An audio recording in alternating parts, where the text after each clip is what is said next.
Vamos ahora a la segunda parte de este tema, la nanometrología como base de la nanotecnología.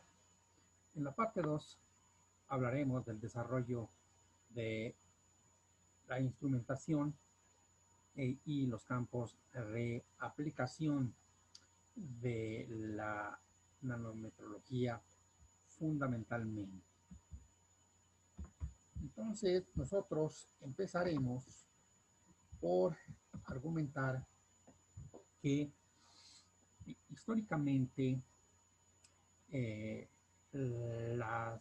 tanto los instrumentos de manufactura como los instrumentos de caracterización a lo largo de los años han modificado, digamos, el campo visual o el campo de análisis. Vamos a explicar esta gráfica que es muy interesante para ir colocando en contexto la charla. En el eje vertical nosotros tenemos un parámetro de dimensiones estructurales, empezando por dimensiones milimétricas, es decir, 10 a la menos 3 metros, a la de micras, 10 a la menos 6, hasta llegar a las dimensiones nanoscópicas, 10 a la menos 9 metros.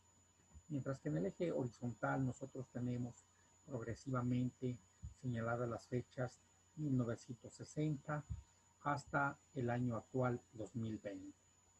Observemos nosotros. Primero analicemos qué ha pasado con el mundo de la mecánica. Antes de 1960 podríamos decir que las maquinarias de manufactura elaboraban con gran certeza partes con una resolución del orden de los milímetros. A medida que fue avanzando el tiempo, el desarrollo tecnológico logró la creación tanto de máquinas de manufactura como de instrumentos de visualización de partes mecánicas, y de esta manera nosotros podemos afianzar que entre 1960 y 1980 fácilmente se pudieron haber construido máquinas que podían elaborar partes mecánicas con una resolución de micras, También así instrumentos capaces de hacer mediciones en ese orden de magnitud. Y después de 1980, digámoslo así, hasta el año 2010 y proyectándose al 2020 y hacia un futuro 2030, etcétera, viene a tener mucha relevancia el campo de la micromecánica. ¿Y hacia dónde vamos?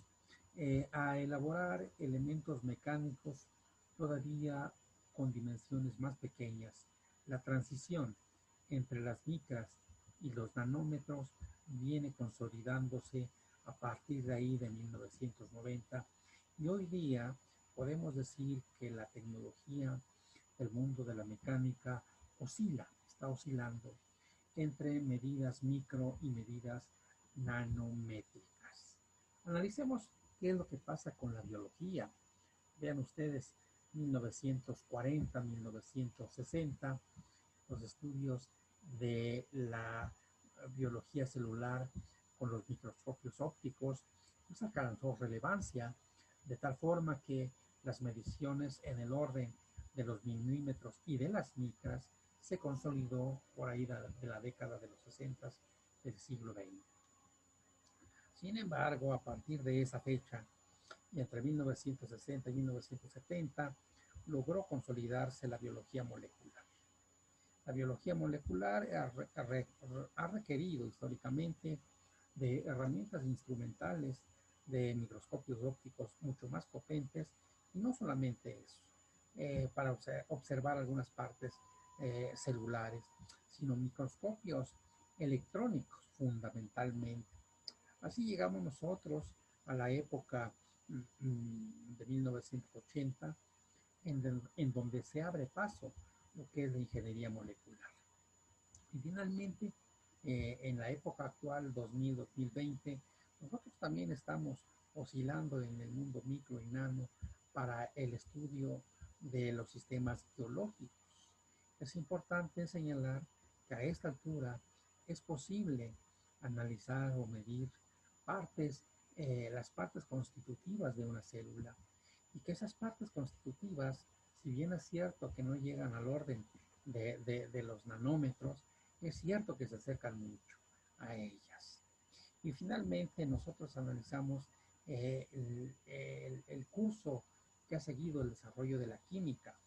Antes de 1960, nosotros ya teníamos la posibilidad de generar compuestos inorgánicos por algunas técnicas de síntesis, cuya síntesis evidentemente iban a generar partículas con diámetros ahí ya cercanos a los nanómetros. El estudio de estas nanopartículas en el ámbito de la química nos lleva a estudiar la química de los complejos y desde luego la química de los nanomateriales. Sí, nosotros estamos viviendo en este momento esa transición científico-tecnológica que nos lleva a obtener objetos ya en el ámbito de los nanómetros. Ahora revisemos qué es lo que ha pasado con digamos, la percepción que tenemos sobre la visualización de los objetos que observamos a través de diferentes técnicas. Otra vez, de nuevo, aquí en el eje vertical tenemos una escala que nos hace visualizar las dimensiones desde los milímetros hasta los nanómetros.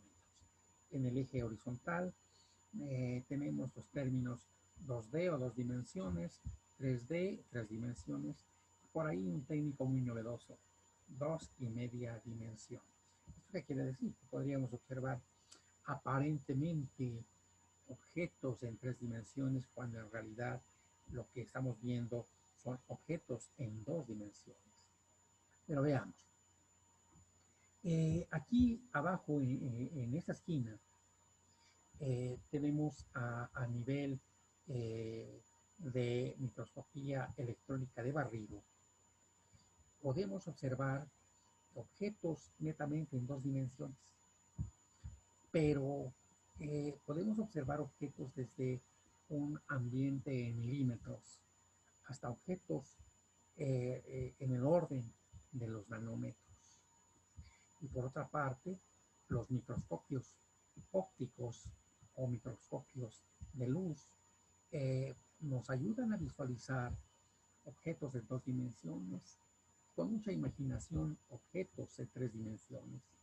La limitante es que los microscopios ópticos apenas y andan por ahí dándonos valores de longitudes muy cercanas a la micra.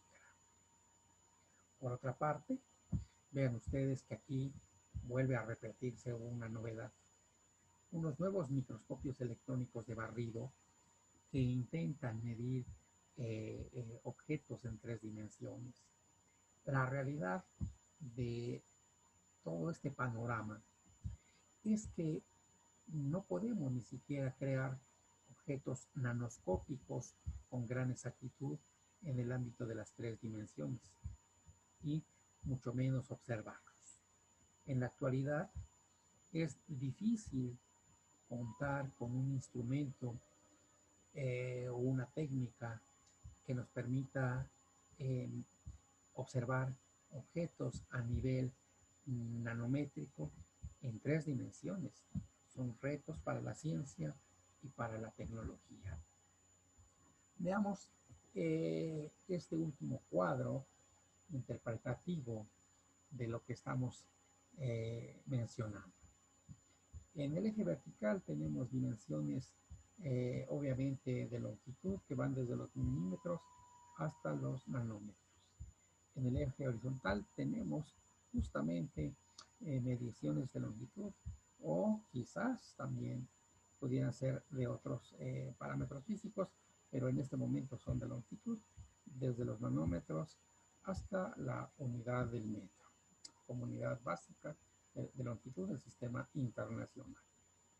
Entonces vean ustedes que los microscopios SPM, que son conocidos como microscopios de sonda de barrido, o microscopios SPM, son microscopios que están, digamos, son microscopios, una gama de microscopios muy vasta, como lo vamos a ver más adelante, que tienen una sonda electrónica que barre la superficie que se está observando y que gracias a los principios físicos mediante los cuales se generan las imágenes, nosotros podemos imaginar o tener, no imaginar, sino más bien tener objetos observables a nivel nanoscópico, siendo la única técnica, ¿verdad? Junto con la microscopía electrónica de transmisión, que nos van a permitir observar realmente objetos nanoscópicos y realizar mediciones a nivel de nanoescala. Aquí hay que decirlo, la familia de los microscopios electrónicos de barrido, pues nos da una amplia gama de dimensiones para ser observados, mientras que en el extremo superior derecho, ven ustedes, están los microscopios ópticos, los cuales verdaderamente pues no nos permiten a nosotros en este momento hacer estudios sobre nanotecnología. Ahora hablemos de lo siguiente. Este es un diagrama muy interesante. Nosotros empezamos a leerlo desde abajo, aquí, en donde podemos observar que en el ámbito de los laboratorios de investigación, sobre todo universitarios, se han venido estudiando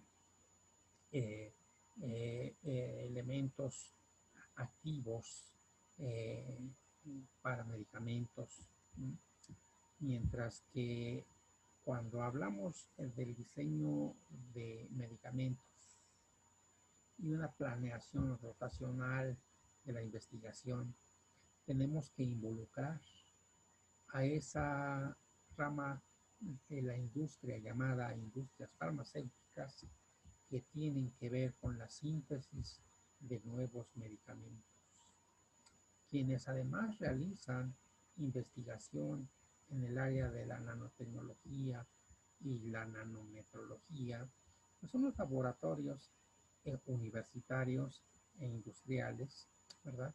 Los cuales vienen trabajando a través de redes de colaboración.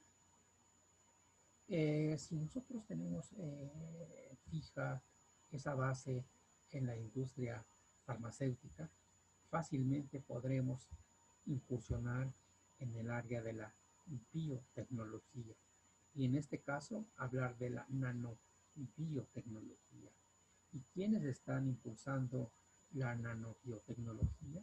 Pues la industria farmacéutica, así como laboratorios universitarios de investigación, y todos ellos construyen redes de investigación.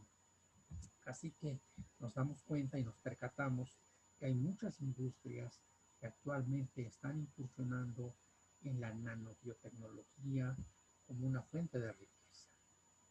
Y si nosotros tenemos ya pisado el terreno de la nanotecnología, pues encontraremos que también hay un nuevo tipo de empresas emergentes que están poniendo atención en este tipo de industrias. Entre ellas tenemos aquellas industrias llamadas startups, que están basadas justamente en nanotecnología.